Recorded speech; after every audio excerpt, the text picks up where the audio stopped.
Pribadi yang paling beruntung dan paling sukses di dalam hidup ini adalah orang yang diakui oleh Allah sebagai anak-anaknya, saudaraku. Kalau Allah mengakui seseorang sebagai anak, sebagai milik Tuhan, maka orang itu pasti akan terpelihara secara sempurna. Pasti diberkati, dijagai Tuhan selama hidup di dunia. Bahkan segala sesuatu yang terjadi di dalam hidupnya pasti mendatangkan kebaikan, tidak menjadi kecelakaan. Kalau Elohim Yahweh yang menciptakan langit dan bumi mengakui engkau dan saya sebagai anak, pasti Dia akan membimbing kita terus sampai ke surga. Maka berkat-berkat jasmani bukanlah berkat utama, tetapi Bapa pasti perhatikan, saudaraku. Burung di udara Dia pelihara, burung di padang, bunga di padang Dia dandani. Apalagi kita, saudaraku, sebagai makhluk ciptaan yang paling sempurna. Ini tidak boleh diragukan sama sekali. Maka bekerjalah dan cari nafkahlah dengan baik dan jujur. Dia selalu memberi jalan keluar. Masalahnya, apakah Allah mengaku kita sebagai anaknya atau tidak? Karena mempercayai Yesus sebagai Tuhan dan Juru Selamat artinya kita berpotensi menjadi anak Allah yang baik. Tetapi kalau kita tidak memberi diri dimuridkan, didewasakan, suatu hari nanti kita tidak akan diakui sebagai anak. Maka tidak heran tertulis di Alkitab bahwa orang yang menyebut Yesus Tuhan, Tuhan tidak dikenal dan dibuang, saudaraku. Mengapa bisa dibuang padahal mereka sudah mengaku Yesus Tuhan? Tuhan sendiri berkata, "Aku tidak kenal kamu." Artinya kamu bukan anak Bapa. Kamu bukan saudaraku, kata Yesus. Karena Yesus tidak menjadi yang sulung bagi mereka. Yang disebut anak Allah dan diakui Allah sebagai anak adalah orang yang melakukan kehendak Bapa. Mungkin ada yang berkata melakukan kehendak Bapa itu sulit dan berat. Sebetulnya bukan berat, saudaraku, melainkan mustahil dilakukan. Karena standar melakukan kehendak Bapa adalah teladan kehidupan Tuhan Yesus.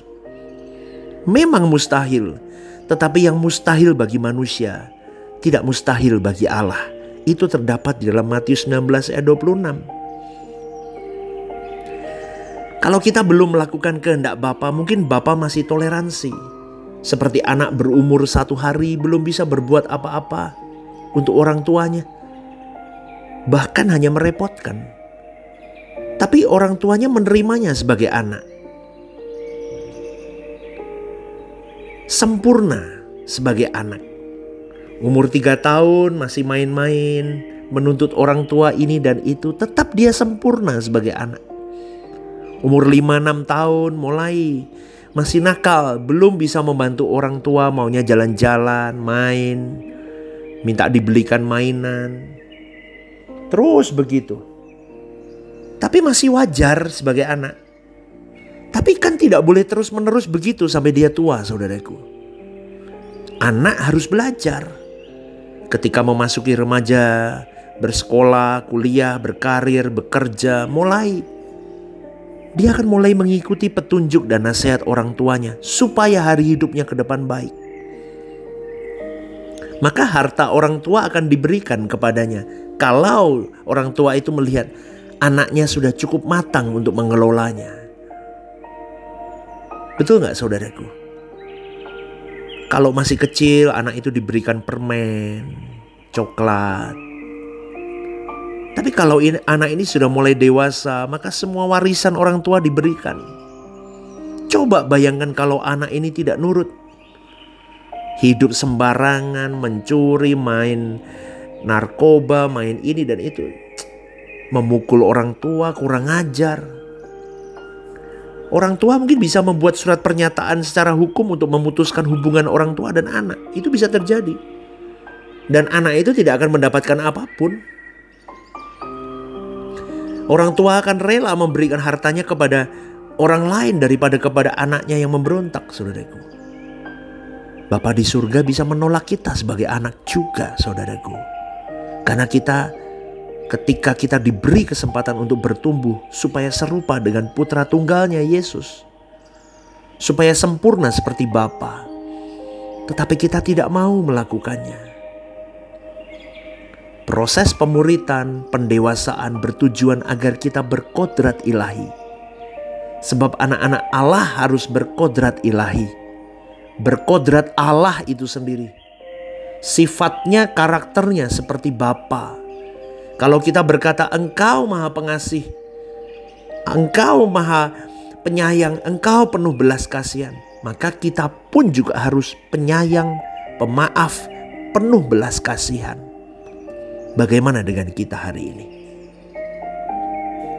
Kalau kita berkata Engkau Allah yang baik, Allah yang jujur, Allah yang memenuhi janji-janjimu, maka kita juga jadi orang yang harus memenuhi janji, jujur, dan hidup baik. Allah tidak pernah mencelakai orang sedikit pun, saudaraku. Kita pun sedikit pun tidak boleh melukai orang. Allah bukan pribadi yang senang membuat orang marah, tersinggung, membuat orang rugi. Bukan.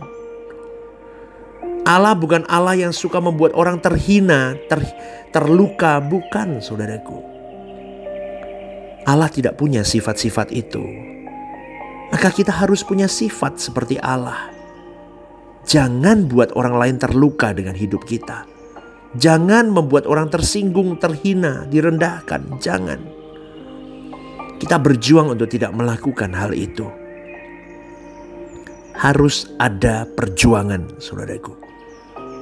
Tuhan bisa memproses kita melalui pergumulan hidup, tekanan, perlakuan tidak adil, keadaan-keadaan yang sulit, penderitaan, dan masih banyak lainnya. Itu menjadi cara Bapa supaya engkau dan saya layak menjadi anaknya. Dalam keadaan kekurangan, dihina, difitnah, ditindas, itu bisa menjadi sarana Allah untuk menyempurnakan engkau dan saya, saudaraku.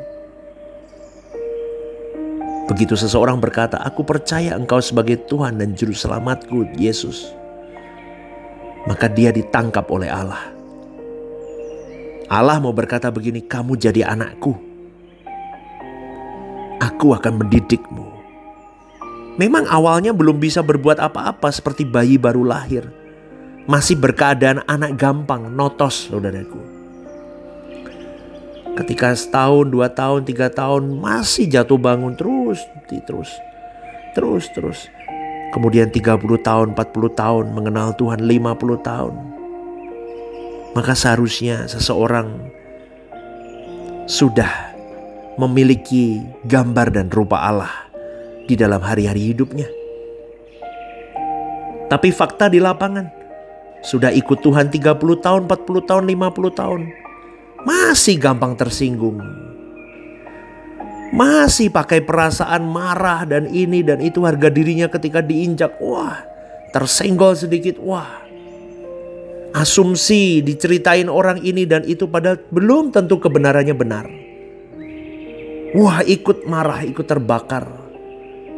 Bisa dimanipulasi dengan cerita orang dan ikut-ikutan. Masih gampang menyakiti orang dengan mulutnya, dengan tindakannya. Masih suka dendam, masih suka melampiaskan hal-hal yang bukan dari Allah sifatnya. Masih materialistis lagi. Kalau di gereja bisa menyanyi, dunia bukan rumahku, tapi hari-hari hidup menunjukkan bahwa dunia segalanya bagi dia. Banyak saudaraku yang masih begitu. Udah puluhan tahun ikut Tuhan tapi gak berubah. Banyak saudaraku. Kalau di gereja bisa menyanyi, aku mau iring Tuhan, senangkan perasaan Tuhan, tetapi ketika dia disakiti orang, dia lupa kalimat menyenangkan perasaan Tuhan. Dia tidak terima ketika perasaannya tidak disenangkan oleh orang lain. Dia akan membabi buta membalas dendam, menghabisi orang yang menyakitinya. Ngeri gak saudaraku? Inilah fakta di lapangan. Maka Itu bukan sifat Tuhan, itu sifat setan. Orang seperti ini tidak mungkin masuk surga.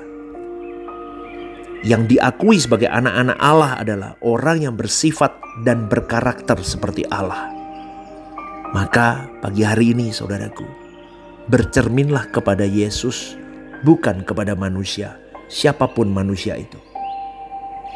Bercerminlah kepada Yesus, karena kita semua, setiap manusia yang hidup harus bercermin, dan tolak ukurnya, hukum hidupnya adalah Yesus itu sendiri. Kualifikasi kita harus Tuhan Yesus itu sendiri. Di bawah itu, kita tidak layak menjadi anak Allah. Dan saya boleh jamin Allah tidak mengenal kita. Maka berjuanglah dengan sungguh-sungguh. Pakai pikiranmu, pakai perasaanmu, pakai kehendakmu, matamu, telingamu, mulutmu, segala tindak tandukmu ditundukkan kepada Kristus, bukan mau-maumu sendiri. Jangan mengumbar nafsumu, jangan mengumbar amarahmu, jangan mengumbar persepsimu, karena semuanya akan dipertanggungjawabkan di hadapan Allah. Selamat pagi, Tuhan memberkati.